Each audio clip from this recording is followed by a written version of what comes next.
COVID numbers are down, the R level is down, and the vaccine's all giving us a sense of optimism for 2021. But as your piece has just alluded to, the vaccine's not here yet. We're going to have a bumpy few months. And while it's great that we are able to reopen all of retail, it's great that government's listened to some of the messages from business around things like not having the 10 p.m. curfew on hospitality, around letting all of retail open across all of the country. You are quite right that there are still bits of the economy, particularly those bits that cannot yet open, that do need continued government support, particularly the nighttime sector, which remains closed by law, particularly some of our cultural institutions, theatres and so forth, which cannot reopen properly, and some bits of the retail and hospitality sectors which simply cannot trade at normal levels. So we do need to continue for the next few months government support until we've got to a point at which we can really unlock fully.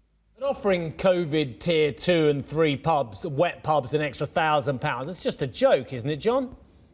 I think it's trivial, and it's difficult to see that making any difference to the viability of any of these businesses. So that's exactly the kind of area where we do need the government to provide meaningful support, where they are stopping. I mean, let us not forget that in tier 2 and tier 3, wet pubs cannot open, and in tier 3, pubs cannot open at all, even if they are substantially serving food. So those businesses need continued support over the next few months. John, just before my colleagues come in as well, a Scotch egg, starter or main meal? Depends how big the Scotch egg is. Oh, you sound like Gove. Karen, come in. I'm going to be ordering a few Scotch eggs on the weekend. John, I want to ask you about the vaccine passport. There was a big debate about it early in the week, whether people are going to have one to get out and about around London. And the pushback from Hancock was, no, you're not going to have one. But, you know, what do you make of that? Because it feels as though the government is trying to use more of a carrot approach to encourage people to have the inoculation, not a stick approach at this point.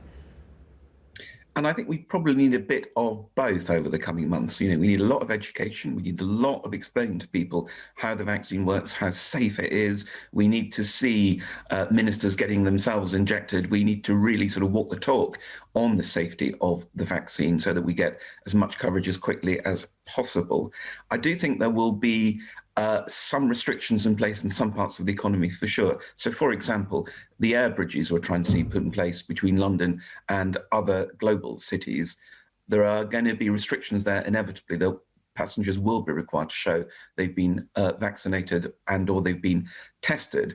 Quite how that plays out across the rest of the economy, I think we're going to have to wait and see. But you would expect some businesses in some contexts to be looking for proof that people are safe to come into their premises. So I do think there is going to be an element of this, whatever it is the government decides to do formally.